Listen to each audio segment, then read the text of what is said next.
He seemed to latch on to what's called a Cochrane analysis, which is a certain analytic tool that's used to compare and contrast multiple studies in what's sometimes called a meta-analysis, to look at kind of an overarching analysis of all the studies. And the Cochrane methodology is an interesting one. Some people like to call it a gold standard. I've never thought of it that way. It's just one tool. And my understanding of this particular Cochrane analysis is it's comparing studies that use multiple different types of masks, everything from N95s to simple surgical masks. So that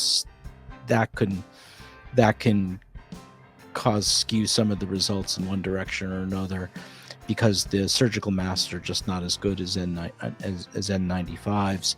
And then I think the others is there are certain studies that were excluded that shouldn't have been excluded in the Cochrane analysis, according to some people. The point is, the Cochrane analysis has value, but it's not a gold standard. And I think the mistake was he put it out there as a gold standard and didn't really explain that, yes, N95 still work and prevent transmission of COVID. So it was unfortunate.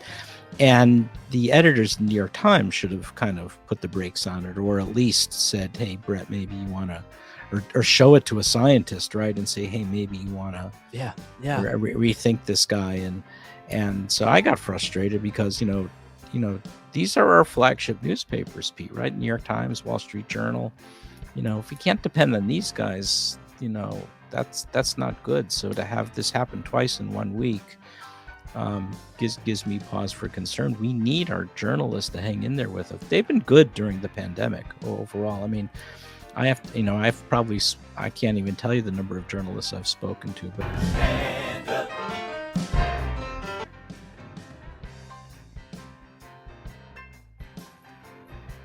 yeah, I mean, my friend and colleague Allison Galvani, who's a professor at Yale School of Public Health, did an analysis with the Commonwealth Fund together with colleagues, and her modeling exercise finds that mRNA COVID vaccines during this pandemic in the United States saved 3 million lives and 18 million hospitalizations. That's pretty impressive. And my new book will come out this summer. Just came out on pre-order on Amazon, called The Deadly Rise of Anti-Science. The Scientist's Warning finds also the opposite, that in the sense that those who refused a COVID vaccine lost their lives in massive numbers. In fact, my number is 200,000 Americans needlessly lost their lives during the Delta wave at the last half of 2021, early Omicron BA1, because they refused a COVID vaccine. They were victims of this anti-science activism or aggression, and that to me is just incredibly tragic. Pete, I became an MD PhD scientist, trained in New York in the 80s to become a vaccine scientist, because I thought that was the highest expression of science for humanitarian goals. And it never occurred to me that this would be flipped on its side and scientists would be attacked for making vaccines and this rise in anti-vaccine activism. I mean, 200,000 Americans died because they refused a COVID vaccine, because they were victims of the aggression. And those are not small numbers. I did a back of the envelope calculation. You know how many Americans die in gun violence in 2021 and 2022? What is it? About 90 to 100,000 over those 2 years. And that's really, the number always comes out the same. And deaths from suicide, 90 to 100,000. Deaths from road traffic accidents, 90 to 100,000. So twice that is the deaths of Americans who decided not to take a COVID vaccine.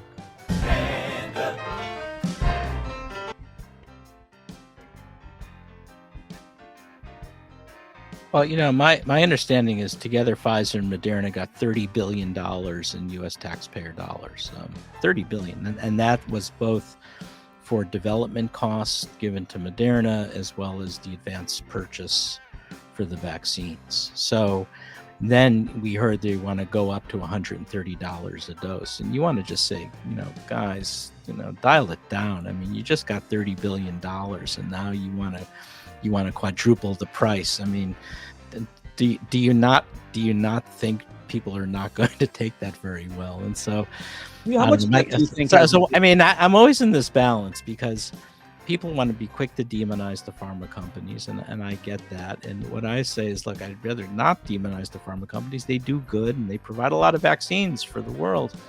My take, though, is we should broaden the whole pharmaceutical and vaccine ecosystem to bring in, introduce other players like us and like the developing country vaccine manufacturers that can also provide a lot of innovation. I think there's too much of a velvet rope around the pharma companies, and I want to say that in a way not to demonize them, at the same time recognize that we realize that we can't rely on the pharma companies for everything.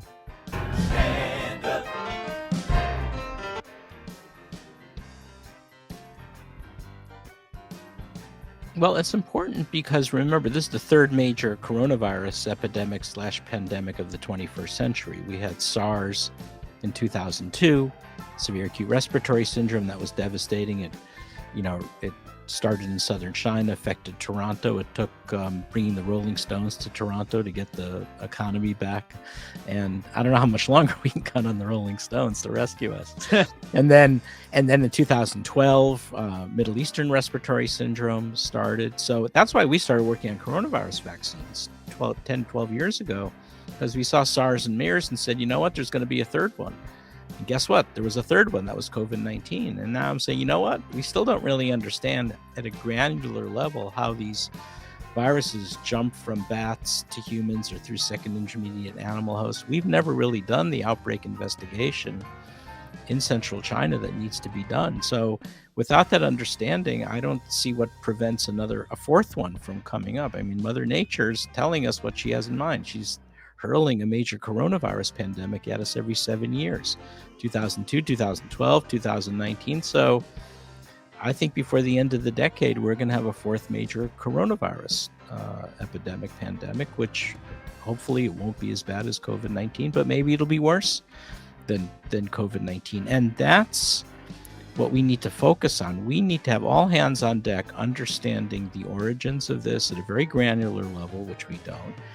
We have to have the surveillance mechanism in place. We have to have the virologists feel empowered to do the studies they need, because if the fourth one's coming, we need to get ready for it.